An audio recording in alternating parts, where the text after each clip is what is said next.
Good afternoon, LinkedIn. Happy National Philanthropy Day. It's very apropos that today is National Philanthropy Day. And I'm super excited today to be bringing a timely conversation together with the incredible Megan Whitney. And I navigating burnout as a nonprofit professional, I think, is just becoming more and more of a hot topic. It's something that I'm having a lot of conversations about in my work with Yibu Digital and with just other consultants and just talking about the industry. And so I'm super excited to be bringing this conversation forward today. My wonderful boss, Eric, when I brought this forward as a topic, was like, let's go for it. This is great. And so my team here at Yibu Digital works to support nonprofits in leading with digital. So everything from donor acquisition to evergreen campaigns. We're often that extra support person at a nonprofit. So in many ways, we're witnessing some of these pieces we're going to talk about today. So I had the great fortune to meet Megan Whitney recently, and we kind of dove into a bunch of these topics, and it was just a conversation that I walked away from feeling so uplifted and inspired that I invited her to come and do this with me today. So Megan, please introduce yourself. Hey friends, so good to be with you all. Just want to say thank you for creating the time to carve out space to talk about burnout in the nonprofit world. My name is Megan Whitney and I am based in Chicago. My pronouns are she, her, and I have the pleasure of serving at Feeding America. I've been there for the last 7 or so years. And if you're not familiar with us, we are the largest hunger relief nonprofit in the country. I get to serve as senior manager of network fundraising services, which means I get to partner with food bank fundraisers. I get to be the one cheerleading them on and helping them do the work. In addition to my role as network fundraising services manager, I also lead a mindfulness community, which I've been running for the past 3.5 years in partnership with some food bankers to meditate and connect in community twice a week. And I also am a mindfulness coach with my own business specializing in helping women and nonprofits prevent burnout. I just love all of that. And I think it really blew me away. Feeding America is an enormous organization, very large, so many different branches and pieces. So I'd love to hear, how did this come about? This idea of a mindfulness community within the greater Feeding America community. Yes. Well, I started the community after completing a program toward the beginning of COVID in 2020 called Search Inside Yourself.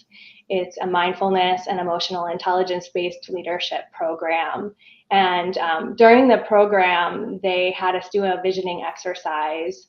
And as part of that exercise, I actually wrote in my journal that I was going to be leading a mindfulness group for Feeding America's network and teaching the program myself. So I had no idea how I was going to do that. And that was really my vision. And so it was super stressful. I felt overwhelmed and was isolated and working from home. And so it started small with me asking folks in my equity, diversity, and inclusion group, does anyone want to meditate with me? I think it might help us feel less stressed and more connected to each other. It snowballed from there and more people wanted to join. Thank you to HR at Feeding America for not putting any red tape on it and just saying like, hey, invite all 200 food banks to join. That's amazing. And so, I'm super grateful for Feeding America embracing the mindfulness community and other ways of embedding mindfulness work into our day.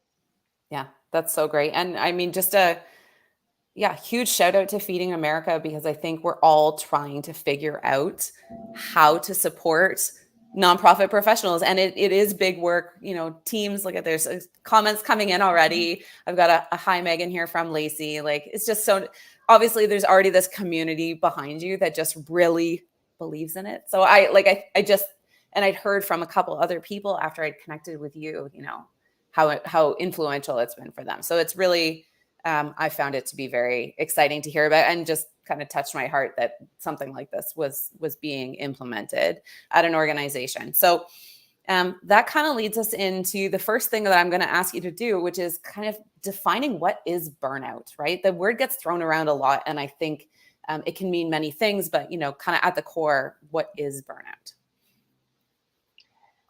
Yeah, I agree that burnout gets thrown out a lot and is sometimes used as a, like, I'm so burned out today. And I think it's really helpful to understand how it can be defined. So, burnout is a chronic state of physical and emotional exhaustion that is caused by prolonged stress. Yeah. So it's serious.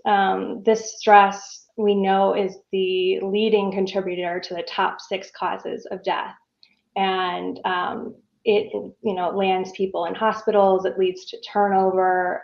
It's really a crisis, and I would love to open it up. Thanks to the folks who already said hello. It's good to know who's here with me. What do you see as some of the causes of prolonged stress in the nonprofit sector? There's so many. So many. And some of them kind of manifest physically to themselves. Like, I'm happy to share, like, I am a multiple times shingles gal myself. And that's my way, where my body seems to, even when I feel like I'm fairly put together, comes out in all the fun ways. But we're going to feel free at any time. People in the comments, Megan has very generously offered to accept questions as we're moving along here. But I don't know, what would you kind of define as some of the signs of burnout for yourself, Megan? Yeah. Well, to start with the definition in the Maslow burnout inventory, and then to share a bit how that manifested for me, because I've been through burnout. Yeah. So burnout is actually comprised of 3 things. So 1 is exhaustion, 2 is cynicism or depersonalization. So feeling like, what does my work even matter anymore? Helpless is a word I hear a lot, and have experienced myself. And then also a decreased sense of accomplishment. So not feeling like you're contributing much at work. So it's an awful state, and it manifests differently for everybody. So there's no, one way of looking at what causes burnout. I do want to be really clear that burnout is not something that is just an individual level. It's not your fault if you've been burned out or feel that way right now. Our society is like this melting pot of so many different systemic factors, social injustice, mental health challenges, capitalism, grind culture. In nonprofit sector, who can identify with feeling overworked and underpaid? This feeling of like there's never enough time. So scarcity culture. So you all know it. You know what I'm talking about. And I went through a nasty stretch of burnout about several years ago or so, we'll just say, to not identify my nonprofit employer. And since I discovered mindfulness, it has been really a game changer for me in helping me to identify those early warning signs. And it's not just so that I can take care of myself, it's so that I can be healed enough to continue to contribute to healed systems. Absolutely. And, this is going to lead perfectly into our next kind of question as well. But I've got very busy and wearing many hats, resource scarcity mindset. There's so many good ones here. Saying no when people are in need, poor organizational communication as a stressor, like there's just, people started throwing these in the comments and they're all amazing, sense of apathy. I think there's a lot of those signs that are available. And this kind of brings us right into, what are some of these common problems in nonprofit work in particular? Because I think it is a bit of a unique sector, even though, like you mentioned, hustle culture exists, I believe, everywhere.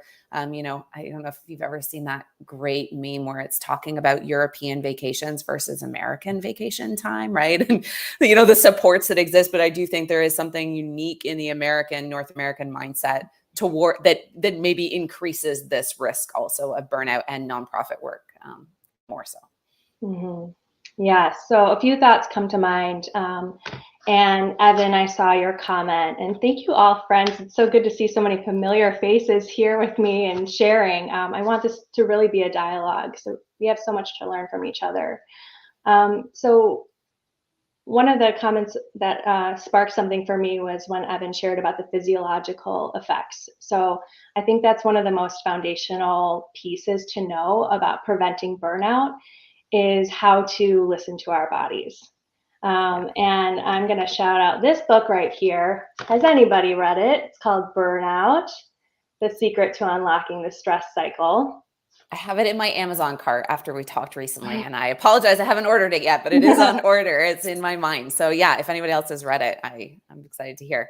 Yeah. So reading that book was really a light bulb moment for me in helping to explain some of the reasons why I haven't burned out the past 6 years since I've started practicing mindfulness every day. And to give you an example that I hope will resonate, no matter what size nonprofit you work for.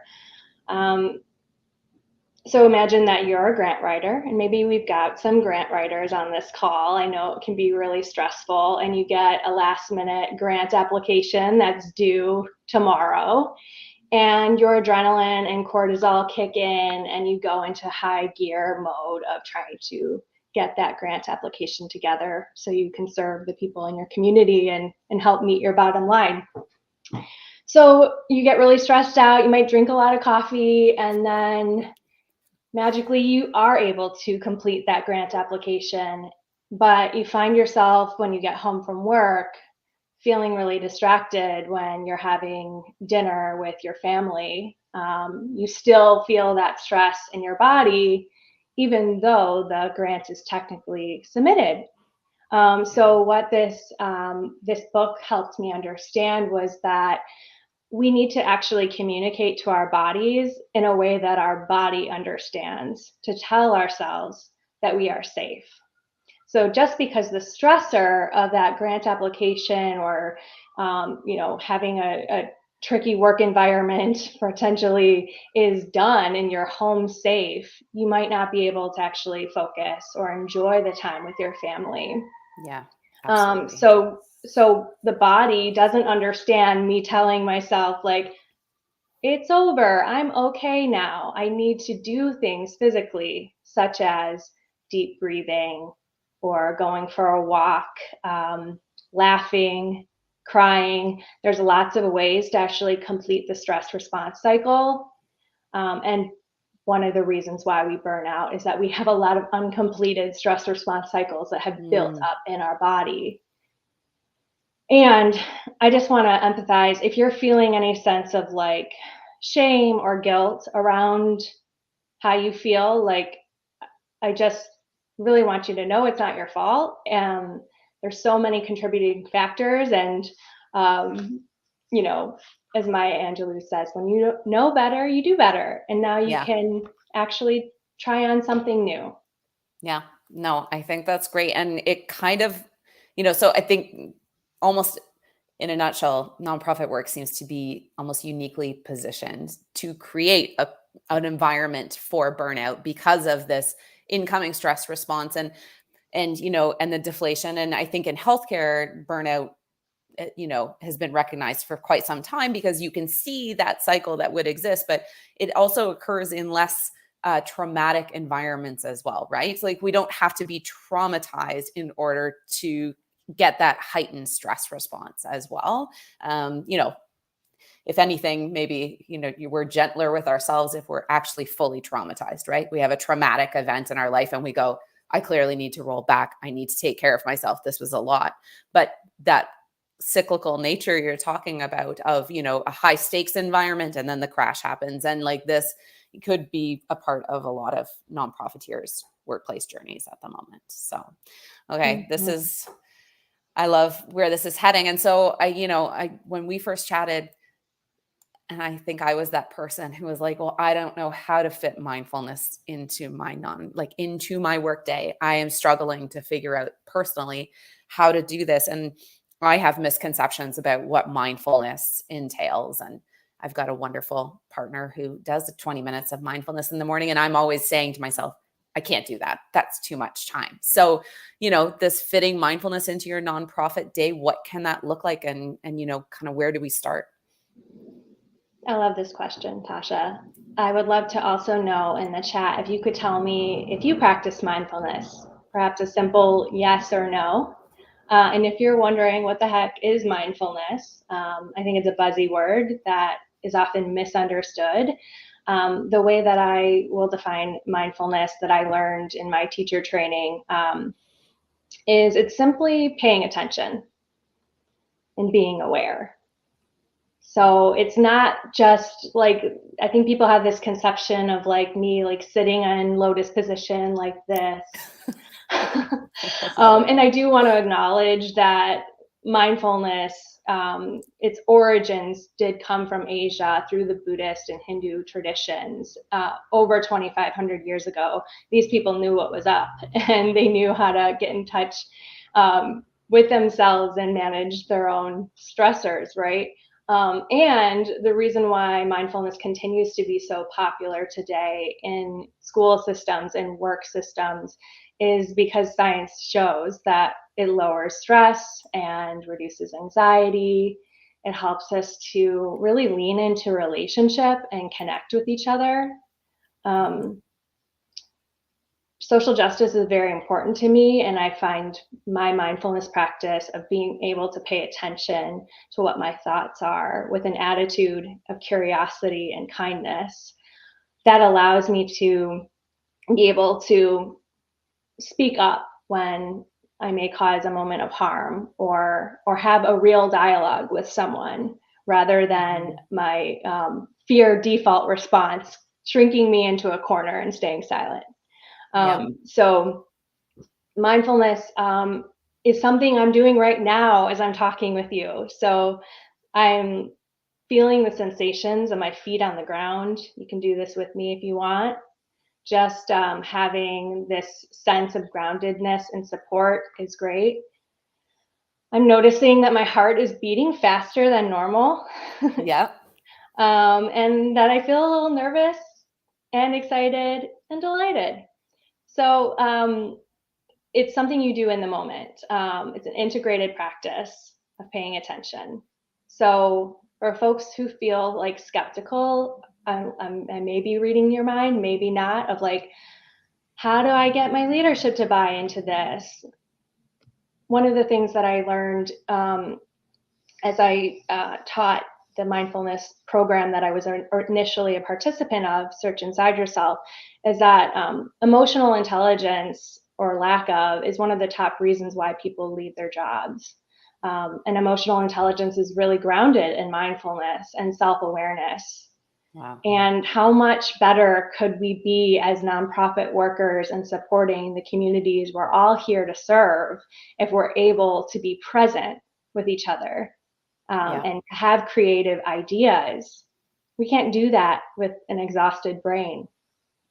Absolutely. Absolutely. And there's like big conversations, harkening back to what Evan had said earlier about apathy. And right now, there's a little bit of a concern sometimes where people who are staying at nonprofits for 20, 25 years, it could be because it's a great workplace culture. It also could be for a lack of caring whether it's just a job. And I think that's a little bit of a concern sometimes. I'm not saying you have to be enamored with the mission. You don't have to live for the mission, but I do think you have to care on some level, because this is, what nonprofits are often doing out in the world is changing it. And I think that requires a level of care and just a level of engagement that is really hard to find if you're feeling apathetic, right? If you've gotten to that point where you don't care that much and you're just trucking along, doing what you need to do next. I don't know how that maybe affects long-term the whole nonprofit workplace as well. So that's definitely something to consider. Okay. So how can we, like if it's me, and it is me because I'm working into this, like what is like that little piece, feet on the floor, taking a deep breath, all of those pieces. But I know one of the things you highlighted to me is I can start at just a minute a day of mindfulness. And Yes. that's a start. Yes. So I'll share some tips for you all and encourage you to try on what works for you and take what serves you, leave what doesn't. So everybody's different. Some people, like myself, may love the idea of a routine. Others may hate that idea. So that's why I really love coaching, is because it gets into like the individual practice. That said, there's so much you can do, like you said, Tasha, in 1 minute. Yeah. So if you're new to mindfulness, I would encourage you to try on 1 minute a day. It's ideal if you can start practicing it at the same time every day. So I love James Clear's book, Atomic Habits, and he talks about how you don't rise to the level of your goals, you fall to the level of your systems.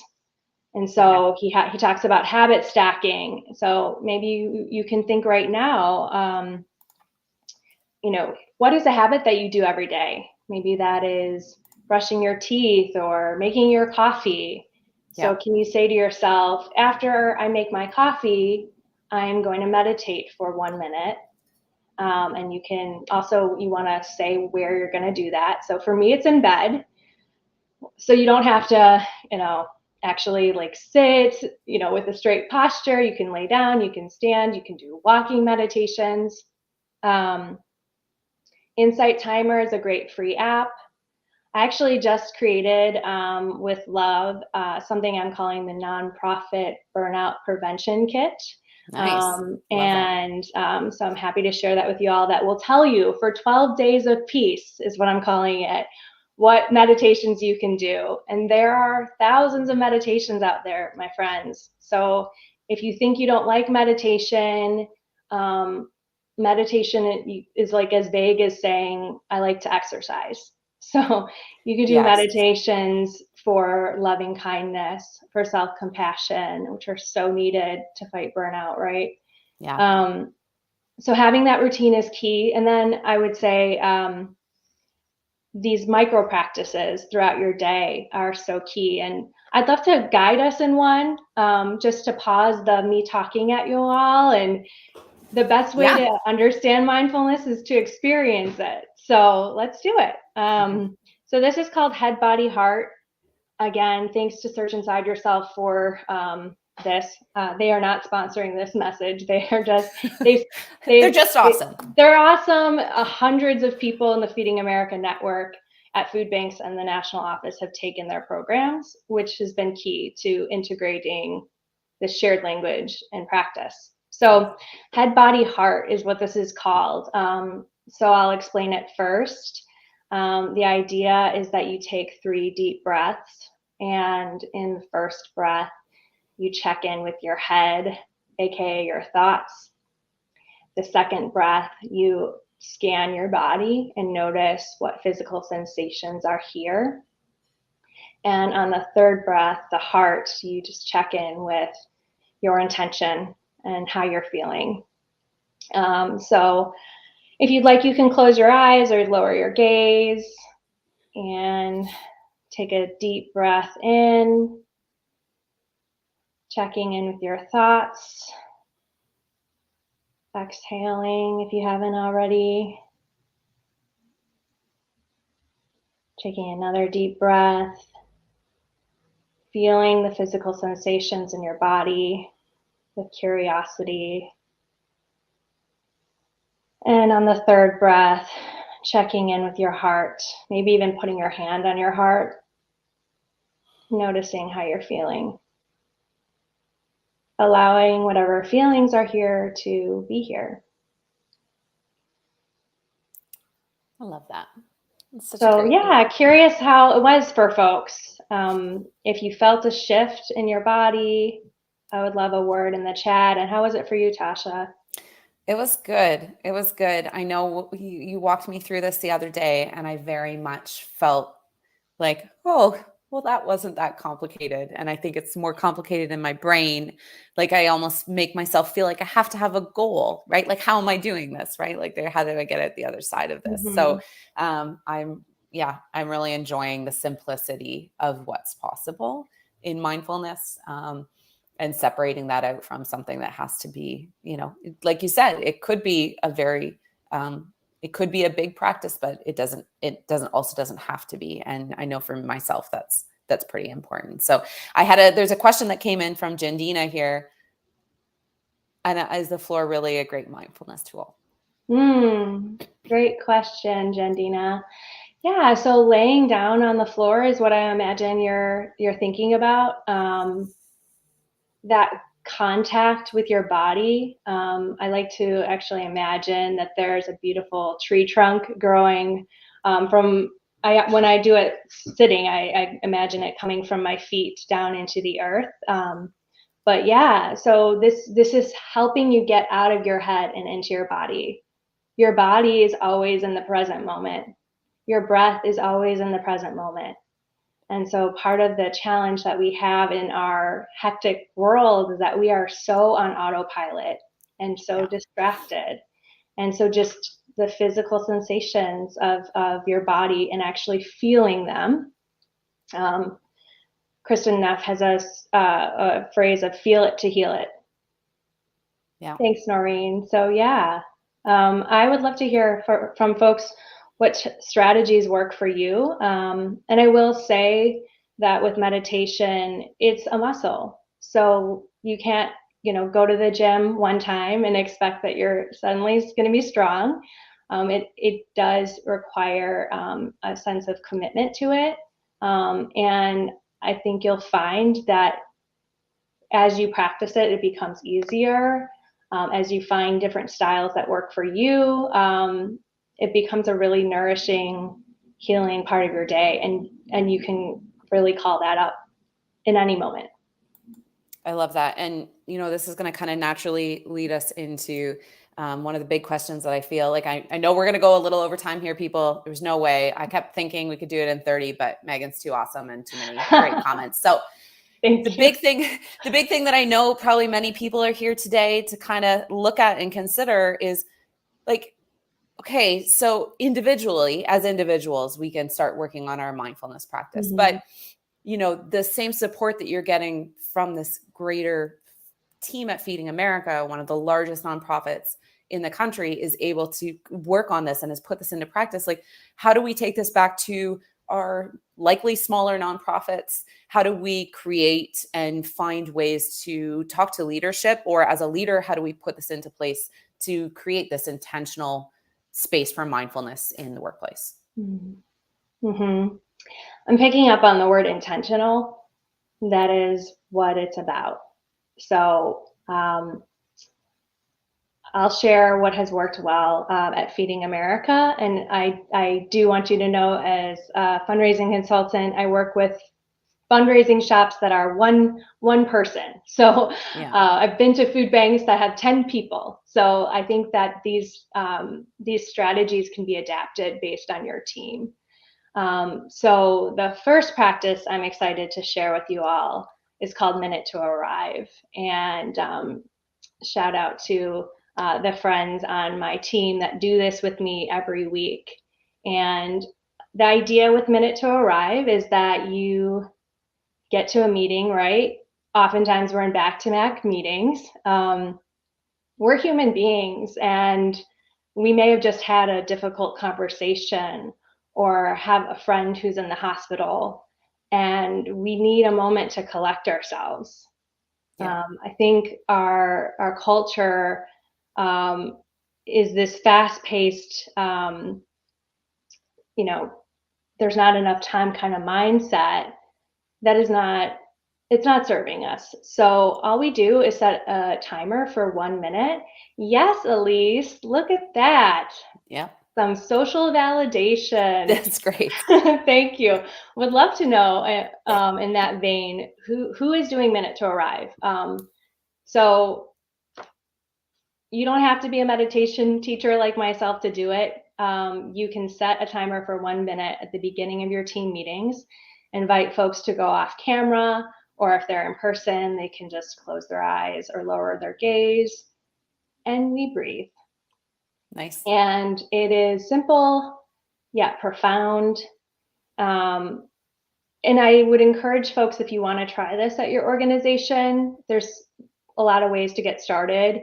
I do think it's important for you to practice mindfulness yourself to be able to have the confidence to like share it as something that is actually going to work. Although if you're new to mindfulness and you're gung ho, like go for it. Yeah. We learn as we do. So you can just do it yourself before a meeting. Our bodies and brains are not designed to stare at computer screens for 8 hours a day. We need different Absolutely. types of rest, including mental rest. And so that minute is huge. You can do it in a one-on-one with somebody you trust or your boss. I love that it's a ritual on the NFS team at Feeding America. And when I led this practice at a fundraising summit with about 250 people, I asked the audience, like, who's familiar with Minute to Arrive? And I got goosebumps seeing like most of the people raised their hand. That's so Because cool. we do it on our fundraising town hall calls. We do it throughout our fundraising planning institutes. So there's a social activist, Deepa Iyer, who says, how we do the work is just as important as what the work is. And so taking that minute, I won't go off on a soapbox. I just freaking love Minute to Arrive. It's the best. And then if folks want to start a mindfulness practice group at your organization, contact me. I can hook you up with 3.5 years of the meditations that we've been doing on Calm and Insight Timer. Feeding America has a practice called No Meeting Mondays, which is fabulous. So till 2 p.m., we don't have meetings Oh my to allow gosh. ourselves to actually gently slide into the work week. That's incredible. I don't It's know how this not didn't come possible up. everywhere, I know, but I know. it's I a was gonna great say practice. that's amazing. Yeah. And I mean, I think there's a few pieces there, like even for the Minute to Arrive or mindfulness at your workplace, like so often in our workplaces, nonprofit or otherwise, we're really struggling to build kind of that feeling of tribe, or we are people who do this, right? Like, and that like that is a real cohesion tool that is often missing in that very busy culture. So like I think even just that piece from like a psychological standpoint to go, yeah, we do this together and we care about each other. So we do this together, right? Is that's even really powerful. I just love that. And okay, so those are two great recommendations. I really like it because it feels attainable. These feel like two pieces that are really conversational with your workplace to just talk about whether or not, Minute to Arrive is possible. I think we're all sick of meetings on Mondays, especially. It's just like it's too much, right? It's really hard. I've got a full inbox. It can be a challenge. So both of those seem like that could be attainable and possible to implement. So Yeah. um, you've mentioned so many great resources. I'm going to try to pull them all together and throw them in like the chat afterwards too. But I know we talked about Atomic Habits. You mentioned as a great book and just a great resource by James Clear. We've had a couple other people throw in books. We've got this new app, product, service that you're offering. So I'd hope that you can put that into the chat afterwards, because that feels like that would be a total win, especially coming from that unique nonprofit workplace mindset. So I think that would be amazing. Anything else in terms of resources or tools, apps, things that you sometimes recommend? Sure. If you can't tell, I love sharing resources. So, in addition to Burnout, I'm currently reading Rest is Resistance by Tricia Hersey. That is an Very amazing cool. book, connecting rest as really being a social justice issue. And the Search Inside Yourself leadership training is specifically for nonprofit workers. And I appreciate how they really bring it into the workplace. And that's what helps me move my mindfulness practice from my own spiritual personal practice to something that can be embedded into the culture. My website is meganwhitneycoaching.com. You can find the burnout prevention kit there. Nice. insight timer that if you're going to look for one app, go on there. It's free. I have meditations on there. And reach out to me. Even if you don't know me, like, we need to build this movement and shift the way that we're doing things in nonprofits. And I can attest to the ripple effect that doing small things can have. There are food banks. Shout out to North Texas Food Bank, who has Zen. What are they called? Drop and Give Me Zen. They've started their own group. I digress. I could talk about this for hours, but I hope that's helpful. And please reach out to me if you want to chat more.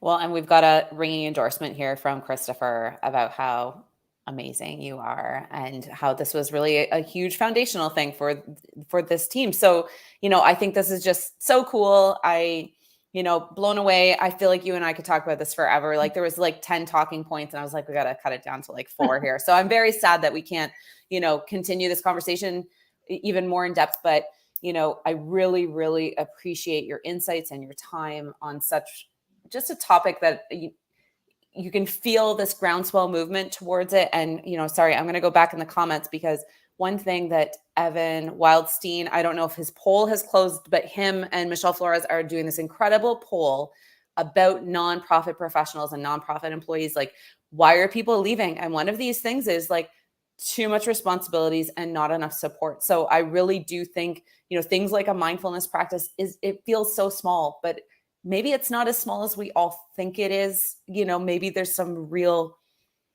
power to it that we're ignoring a little bit, right? In our day-to-day work, and what could it provide, for the whole industry if we kind of leaned in to finding these supports. So just appreciate you so much, Megan. And please, we're going to make sure that Megan, will throw some more ways to connect with Megan into the links afterwards. Anybody who attended, I'm going to send an email with a bunch of resources from Megan afterwards. And big thanks to my team members. Normally we talk about marketing, fundraising, and digital technology. So big thanks to my team, who, when I came forward and was like, this is the topic this month, just thought it was amazing. And thank you to Megan for letting me pick your brain. This is amazing. You're so welcome. Thank you for the opportunity. Thank you for everyone for coming. I am sending you all a huge hug and so much love. Yeah. And I'm excited to keep this conversation going. Absolutely. Okay. Thanks, everyone. Have a great day. Happy National Philanthropy Day. Bye. Bye, friends.